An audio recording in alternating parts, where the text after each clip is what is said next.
doing big things and going places. Maybe you'd get new friends and just surround yourself in an environment where your life could turn out differently, where your life could be better, where things could be different. And, I've been in that place in my life. I found myself in that spot when I was about 20 years old. Things were not the greatest at that point in my life, and my desire was to reboot and restart my life. And so I came up with a plan to make that happen. And the first plan that I had come up with was I was going to move to Denver, Colorado. That was the first plan. And the company that I worked for at the time, they had places out there. And so I went to my supervisor and I said, "Hey, I want to transfer to Denver, Colorado, because I just want to move someplace else, start all over." And so he checked in on it and he got back to me and he said, "Well, you can transfer to Denver. However," I was a supervisor at this place, and they said they don't need any supervisors out there. So if you transfer, you're going to have to go as a regular hourly and paid employee. So you're going to take a pay cut. You won't be a supervisor anymore. And so if you want to do that, we'll transfer you to Denver." And so my thought was, well, I can't afford to take a pay cut because I wouldn't be able to live. And so I decided, well, that's not the life transition. That's not what I want to do with my life and with myself. That's not how I want to start over. And so after a few months, I had another great idea. The next plan was I was going to move to Hawaii. How many of you would say going to Hawaii sounds like a great plan to start your life over? Yeah, I think a lot of people would like to move to Hawaii, and this plan was going a lot better than my plan to move to Colorado. I had gotten everything set except for one thing. Okay, I had a car that I had a loan payment on, and I needed to pay this car off or sell. I had to sell it or pay it off so that I could move. Okay, and so I had this car up for sale for months, and I got phone calls on it, and I had people who were ready to buy this car, but then every time when we would get to the final minutes, the final thing of actually signing the money over, paying the car off, something would happen and the whole thing would fall apart. And so I never paid this car off, and so I wasn't able to go. I never got to Hawaii. It seemed like this fresh start that I was looking for, that I was desiring for myself, was eluding me, and I was living my life trapped in an old, dark place that I had been at, okay? And in our movie, It's a Wonderful Life, a fresh start was something that George needed as well after trouble had come his way. As we talked about last Sunday, the bank inspector showed up the same day that $8,000 in money went missing. And George thought he was going to jail because this money was missing, because this money had disappeared. And so he found himself actually standing on a bridge ready to kill himself because this money had disappeared. And George, when he was standing on that bridge, an angel came to him and tried to show him that killing himself, that ending his life, that bringing his life to an end was not the best plan. And the angel actually took George to a world where he never lived. Took him to a place where he had never been, and they got to see the city. They got to see the place as if George had never been there. And it was not a nice place. It was not a friendly place. It was not a good place. It was not a place that people wanted to live. After George experienced this alternate universe, this alternate world, he got back to his world looking for and ready for a fresh start. And that's where we pick up our movie here, and It's a Wonderful Life. Hey, George! George! You all right? Hey, what's the matter? Now get out of here, Bert, or I'll hit you again. Get out of here. What the Sam Hill you yelling for, George? George. Bert, do you know me? Know you? You kidding? I've been looking all over town trying to find you. I saw your car piled into that tree down there, and I thought maybe you... Hey, your mouth's bleeding. Are you sure you're all right? What you...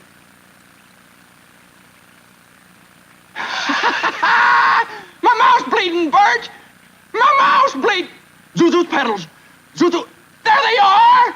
Bert! What do you know about that? Merry Christmas! Well, Merry Christmas! Merry! Merry! Yay! Yay! Hello, Bedford! See, George seems to have gotten his fresh start Things seem to be new and clear for him. And so you may be saying to yourself, well, why doesn't that happen for me? Why don't I get a fresh start like George does? And it could be that you're looking for your fresh start in the absolute wrong places. You're looking in places that are not going to give you a fresh start. And there's only one place that we can look for a fresh start, and that's where Christmas comes in. That's because the fresh start is also a part of the story of Christmas and the story of Jesus. And to help us get a picture of this, we're going to be in the book of Isaiah again this afternoon. We were in Isaiah last week. Last week we were in chapter 61. Tonight, or this afternoon, we're going to be in Isaiah chapter 9. And if you're not sure where Isaiah's at, he's in the Old Testament about 2/3 of the way through. If you're having trouble locating it, it's going to be on the screen behind me. We're going to read verses 1 through 7 of Isaiah chapter 9. But if you're here tonight and you don't have a Bible and you would like a Bible, stop by our Fam Connections on your way out, and we'll put one in your hands. But this is what it says in Isaiah chapter 9, verses 1 through 7. Nevertheless, there will be no more gloom for those who are in distress. In the past, he humbled the land of Zebulun and the land of Naphtali. But in the future, he will honor Galilee of the nations by the way of the sea beyond the Jordan. The people walking in darkness have seen a great light. On those living in the land of deep darkness, a light has dawned. You have enlarged the nation and increased their joy. They rejoice before you as people rejoice at the harvest, as a warrior rejoices when dividing the plunder. For as in the day of Midian's defeat, you have shattered the yoke that burdens them, the bar across their shoulders, the rod of their oppressor. Every warrior's boot used in battle and every garment rolled in blood will be destined for burning, will be fuel for the fire. For to us a child is born, and to us a son is given. And the government will be on his shoulders, and he will be called Wonderful Counselor, Mighty God, Everlasting Father, Prince of Peace. Of the greatness of his government and peace there will be no end. He will reign on David's throne and over his kingdom, establishing and upholding it with justice and righteousness. From that time on and forever, the zeal of the Lord Almighty will accomplish this. And so what's going on here? What's the background of these events that help us understand this better? Well, here's the deal. The nation of Israel had fallen apart. Okay, they decided that they were going to worship other gods besides the God of Israel. Okay, and so what they did was they had this temple that was built in Jerusalem, was built for their God, and so they decided that they were going to do all kinds of crazy stuff in this temple. They set up statues, and they set up incense, and they set up all these other things to worship all of the gods of the nations around them, because all of the countries and peoples that surrounded them, they all worship different gods. And so Israel said to themselves, you know what? Let's do this. Let's worship these other gods, and let's use the temple to do this. And God, being a gentleman, God being a God who doesn't force himself on people, said, okay, if that's what you want to do, if you want to worship these other gods, then I am going to let you do that. And so what he did was he stepped back. And it says in the book of Ezekiel that the glory of the Lord departed from the temple and the city of Jerusalem. And so basically what that meant was God said, okay, I'm going. You want to worship all these other gods? I'm out of here. And so he departed. Well, see, there's always consequences when the glory of the Lord departs from somewhere and leaves something. What happened to the nation of Israel at this point was that suddenly God's hand of protection upon them as a country and a nation was gone. And so now these other nations around them started to invade and started to take captive and started to kill and started to destroy. And so for 400 years, the Israelites lived in a place where they were captives, in a place where they were other people's slaves, in a place where they were ruled by others and not by, they didn't self-govern. And when you're in that place for a long time, like 400 years, where you're ruled by other people, it can have a devastating effect on you. It can leave you beat up. It can leave you beat down. It can leave you just feeling like there is no light. There's only darkness.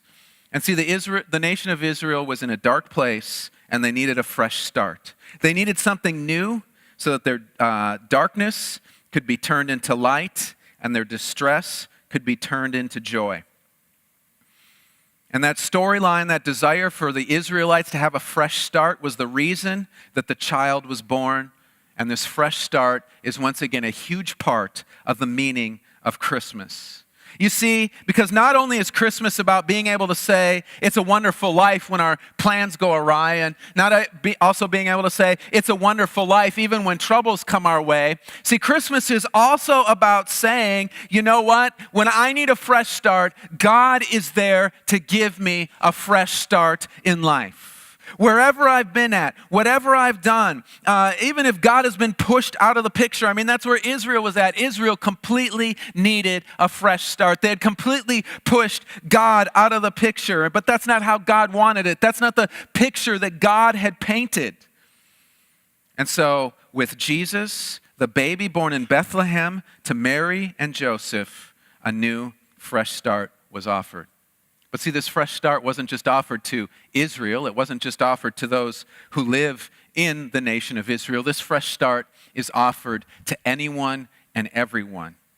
You don't have to live there. You don't have to be a descendant of Israel. You don't even have to be a believer in God. But if you come to him and you say, God, will you come and give me a fresh start? God will come and give you a fresh start. He gives it to anyone and everyone who asks him.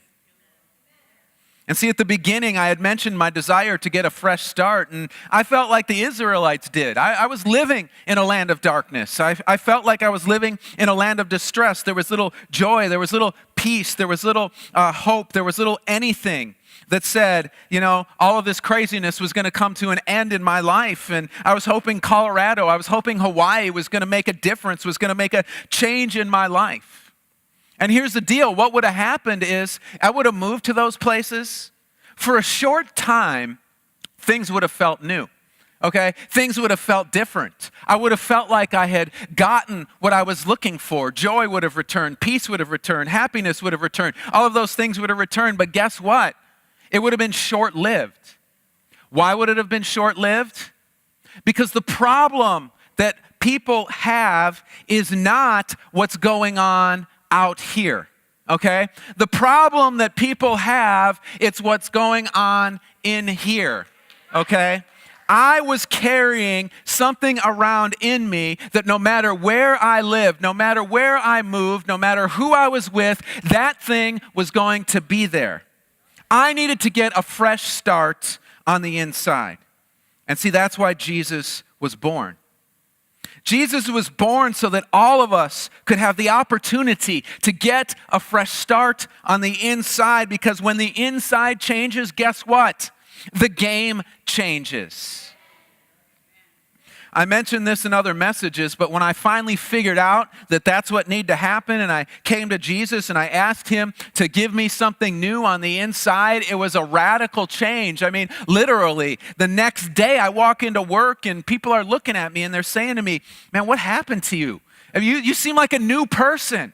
People had thought I had met a new girlfriend. People had thought I'd won a bunch of money, okay? People had thought I'd gotten the car that I'd always wanted. People had thought all of these things, but what happened was Jesus came in and changed me on the inside, and it changed everything else around me. It was Jesus and discovering him that gave me the fresh start. George Bailey got a new start on that bridge because God did something in him. And God gave me a fresh start in 1991 because I realized why Jesus came, why he was born in a manger 2,000 years ago. And you know what? Jesus still does the same thing today. Jesus is still there offering fresh starts in people's lives. It doesn't matter where you've been. It doesn't matter what you've done. Jesus is there to give you a fresh start. You know, I know there are people out there that think they've lived too terrible a life. They've been too bad of a person that God cannot come in and meet them where they're at. Can I tell you, it doesn't matter where you've been, what you've done, what you've experienced, that Jesus can reach down into any situation. He can reach down into any circumstance, and he can give you a fresh start in that situation. But you have to let him. He'll make you completely new if you let him. See, that child that was born 2,000 years ago, the verse talked about a light shining, and that light is still there. That light is still there shining. That light is still there offering joy. That light is still there offering peace. That light is still there offering hope. That light is still there offering light. All you have to do is go to Jesus and say, God, give me that. God, give me that hope. Give me that light, and it will transform you. He'll give you the fresh start that you're looking for.